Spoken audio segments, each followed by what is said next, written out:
Sadness. Difficulty concentrating. Loss of interest.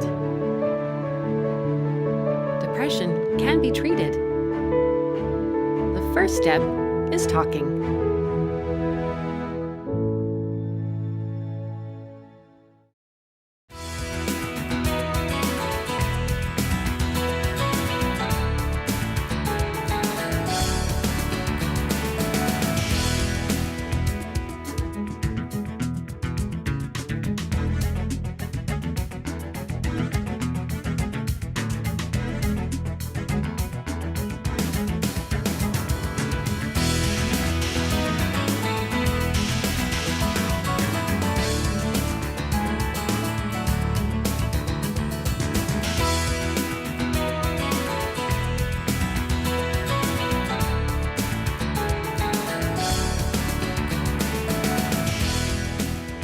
Welcome to Healthy Cleveland. I'm your host, Leah Haslage, and today we'll be discussing winter weather preparedness. With us is Shadi Swade, who is the project director in the Office of Emergency Preparedness for the Cleveland Department of Public Health. Welcome, Shadi. Thank you for having me. And Kaylee Collins from the Cleveland Hearing and Speech Center will be doing our American Sign Language interpretation. Welcome, Kaylee.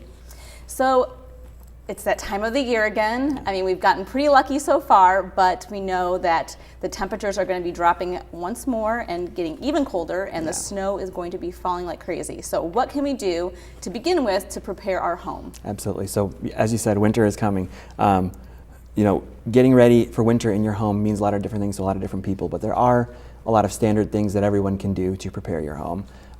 Now is as good a time as any to check your smoke detectors, check your furnace, make sure that all the equipment in your home is operating properly, just making sure that your windows are sealed, that everything is ready should that winter weather strike kind of unexpectedly as it is known to do. Is it too late to insulate? It's not too late to insulate, it's never too late. It certainly is a great time to think about those sorts of things that maybe you've been putting off for a while, knowing that winter in Northeast Ohio is rough sometimes, and so it's never too late to take some of these precautions. Now you're saying equipment. Some things that people like to use this time of year are space heaters. Yeah. And so how can we utilize those properly? So a lot of people do like to use space heaters in different rooms of their home. I would always encourage people, there are both kerosene powered and electric powered space heaters. A lot of the electric ones are usually safer. A lot of times they'll have a shut off feature that if you forget to turn it off, maybe when you go to work in the morning or something like that, it'll shut itself off. The kerosene ones can be tricky. They can spark a fire, and whether you're using any kind of space heater, it's always good to make sure that you're keeping it away from drapes, away from clothes on the floor, just putting it in a location where it's not going to spark or tip over or catch fire. If you have young children or pets, you don't want them to get too close to it as well. So taking those kinds of precautions when you try to warm your home. And with that, what about if you have a fireplace? Yeah, absolutely. There are a lot of people have both wood and gas fireplaces. I guess knowing how to use that equipment before you use it is always a good example. But making sure that you're taking the precautions, that you're not leaving it on when you're out of the house. Maybe you going shopping, or you leave it on when you go to work. It's nice to come home to a really warm house, but a lot of times you can risk smoke damage. You can risk all kinds of things that come with leaving that equipment running. Same with candles. Oh, absolutely. Candles, I know we all love to have candles and they smell great and it's nice. Creates a nice ambiance in the home sometimes, but they are really dangerous, and they are really something that you want to use kind of sparingly if you need to, and again, making sure that they're out of reach of children and pets and things of that nature. Is there anything we can do to prepare our home that we maybe wouldn't think of? Are there any kind of... Sure. I mean, I guess, as I kind of said off the top, this is always a great time of year to make sure those smoke detectors are working. Checking the batteries, making sure that they're current. If you have questions, one of the things that I think people don't realize is a lot of times your local fire department can come in and they'll help you check your smoke detector. They'll kind of evaluate, hey, I want to put this space heater here. Is this a safe spot? I know that those folks are great public servants, and it's certainly someone that you want to reach out to, the fire department in your neighborhood, and I'm sure they'd be happy to come into your home and kind of help you evaluate what you're doing. City of Cleveland does offer free smoke detectors, Yeah. so if you contact our Cleveland Fire Department, Yeah, absolutely. they can help you as well. And then carbon monoxide detectors? Yeah, absolutely. You want to make sure you're not exposing your family to those kind of fumes as well. So you said to me prior to this, there's a kit that everyone should have. What is this kit that we should be keeping in our home? Well, I think a lot of times during the winter you may lose power. You may be without power in your home for several days on end, or you may have power, but you may be stuck in the home. We get feet of snow at a time and ice on the roads, and although our road crews do a great job of clearing that as quickly as possible, you may want to just kind of hunker down at home for a few days.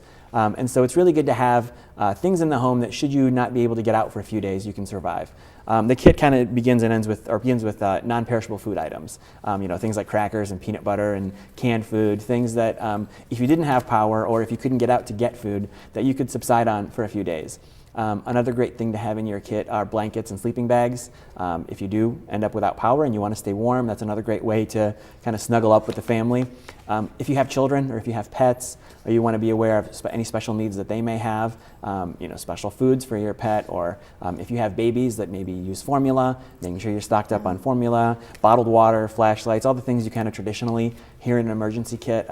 Great to have those in this time of year in your home as well. And a non-electric can opener. Yes. I was guilty until like a year ago of having an electric one. And Sure. And actually you bring up a great point about that. Batteries and chargers. Obviously we all are kind of tethered to our iPhones, but having extra batteries, having extra chargers, making sure those devices are charged up in advance of a weather storm or a winter weather storm. One of the things I always do when we know that it's going to be potential for severe weather, whether it's winter weather or any other kind of weather, is making sure my phone is charged, making sure my laptop is charged, all these sorts of things so that we have those power sources when we need them. Now, what about outside the home? Sure. Well, I guess you definitely want to make sure that you have some basic items to shovel your driveway, or some kind of rock salt or something like that to spread on your sidewalk. If you are going to be getting out of the house, making sure that you're able to do so safely is always important. Now, preparing your car. Yes. What are some of the basic things that we can do Sure. right now to get prepped? Sure. So in the same manner that you may be stuck in your home during a winter storm, you may end up on the road somewhere when a winter storm strikes, and you may have to stay in your car for a few hours or may get stuck in traffic or things like that. You certainly want to have a lot of those same items in your car, things like batteries and power sources, flashlights, bottled water. It may freeze in your car this time of year, but if you're stuck in your car for a few hours, certainly it would be nice to have a few bottles of water there to kind of help pass the time. Things of that effect. Another thing that you can have in your car, also rock salt. You may find yourself in a place where it's icy and you need to get out. A really great tip that I learned I unfortunately had to learn a couple years ago was I was in an area where my wheels were spinning on the ice and I couldn't move, and I actually took the floor mats out of my car and used those to create traction to drive over so that I could get off the icy part and onto a dry part of the road. That's a great tip. Yeah, absolutely. Yeah. Not to mention, of course, a good ice scraper. I guess who in Northeast Ohio doesn't have one, right? But you Right. definitely want to have a good non-destructible one in your car. All right, when we come back to Healthy Cleveland, we're going to discuss traveling on the road in your well-prepared car. So stay tuned for more Healthy Cleveland.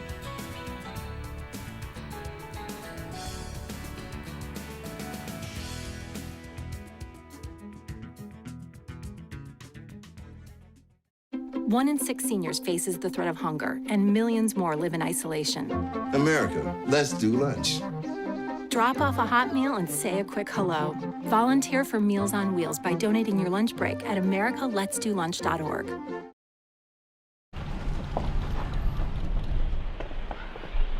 Got a quarter?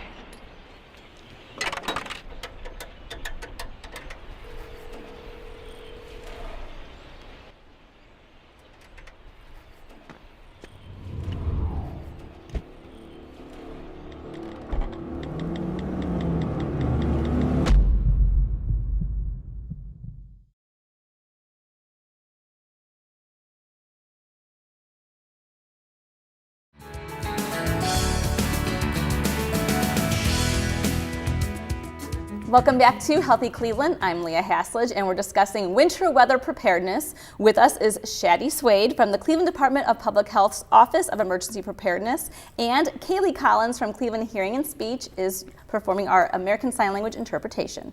So now we've got our car prepared and we're heading on the road. Sure. What can we do now to take precaution and be ready for anything? Sure.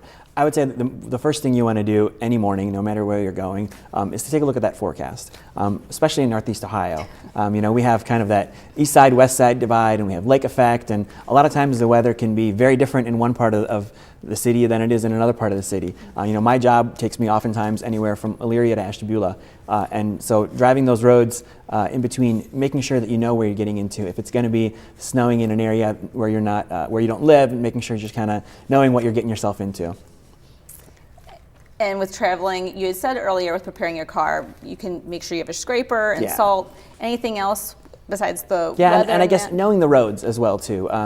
As we said, our road crews in Northeast Ohio do a great job of clearing the roads. But when the snow happens, oftentimes other roads get prioritized, and so always kind of having an alternate route in mind, knowing that if something happens and you can't take the way that you know to go, making sure that you have using your phone or using maps ahead of time, just kind of knowing where you're going, so that if that road that you usually take is affected by severe weather and you need to take an alternate road, just kind of being planned and prepared to do that. Well, it's no secret to most of us Clevelanders, but dressing in layers is a key thing because you never know what the temperature is going to be throughout the day. Sure. But obviously with winter weather, we're looking at very cold temps, sometimes in teens and single digits. Yeah. So what are some things we can do to prepare ourselves for that, Yeah, and why? And it's not just the cold, it's the wind chill as well. That we get a lot of, especially around downtown Cleveland. If you're around downtown Cleveland a lot, there's a lot of wind and a lot of things like that to deal with. Making sure that you're dressed in layers. We always advise people, it's much healthier and much safer to be dressed in multiple thin layers than it is to kind of wear a heavy layer or two. If you get warm, you can kind of remove or add layers as need be. So A Christmas Story? Yeah, I can't move my absolutely, arms. yeah. And also kind of protecting your extremities. Wearing hats, wearing gloves, scarves, things like that. I oftentimes kind of feel silly walking around wearing sunglasses when it's not sunny out, but I feel like protecting your eyes from the wind is also a big deal. Those winds can really pick up and can really kind of catch you off guard. Yeah, and what if you think you're having frostbite? What are some signs that we can look for? Definitely, if you feel numbness and tingling or anything that, I think we all kind of know our own body's limitations, and if you feel anything unusual that you think might be related to the cold, take it seriously. Go have yourself evaluated at a emergency room or an urgent care. Certainly, don't take the chance of it developing into something worse. Now, having a family plan is always really Yeah. important. And for winter preparedness, what should the families be doing at home? Sure. Well, I guess when it comes to any kind of preparedness, whether it's winter weather, anything like that, we always refer back to a program that's called Ready in 3. And Ready in 3 has 3 parts. So having a kit, which we talked about earlier, having a plan, and listening for information. When it comes to you and your family, sit down and talk. If you have children, if you have maybe your parents around, friends, neighbors, things like that, have an idea of, hey, if this happens, if we lose power, or if we get separated, or if the weather affects us and we can't get together, what are we going to do? Where are we going to meet? What are kind of the rallying points? Who's going to pick up the kids from school? Who's going to take after the dog? All those sorts of things. So during an emergency is not really the time to be having those conversations. Now is the time to sit down with your family and just talk it out, especially if you have young children. They're going to be confused. They may not know who's picking me up from school or that sort of thing. And so as a family, sit down and talk about, hey, if we have a major snowstorm or if we have a severe weather event, here's what we're going to do and here's how we're going to handle it. Now, kind of to tie everything together, Sure. let's re-go over some of the top 5 major tips you think everyone should have for winter preparedness. Okay, absolutely. So number 1, I would say winterizing your home. Again, all the things we talked about in terms of having supplies and making sure that everything in your home is up to standard and up to equipment. That's a big one, number 1. Number 2, preparing your car in case you're out and about and need to have that sort of protection and all those preparations in your car. Number 3, your personal preparedness in terms of your weather, your dress for the weather, all those sorts of things, and making sure that you can handle the elements when you're out in the elements. Number 4, I would say having a family plan and making sure that you're communicating with your family what you need to do. And I guess number 5, to kind of tie it all together, just be informed. Just pay attention to the news, whether it's however you get your news, whether it's traditional TV news, Twitter, Facebook, however you get your news for the day. Just kind of stay on top because the weather can change dramatically. In a matter of hours, we may be predicting feet of snow and we may get less than an inch. So just kind of make sure that you're always on top of what the latest developments are. And where can we get more information? Absolutely. So one of the great things you can do is to check out the CDC's website. They have some great fact sheets and some great infographics at cdc.gov. If you just go in there and search for winter weather, there's a lot of information there. And we'll link to a lot of the information from our website as well, the Cleveland Department of Public Health. Well, thank you so much, Shaddy and Kaylee, for being here today on Healthy Cleveland, and thank you so much for tuning in. Make sure you get your family and your home prepared for this winter, and for more information, like you said, check out the CDC website as well as TV20cleveland.com. I'm Leah Haslage. Thanks for watching.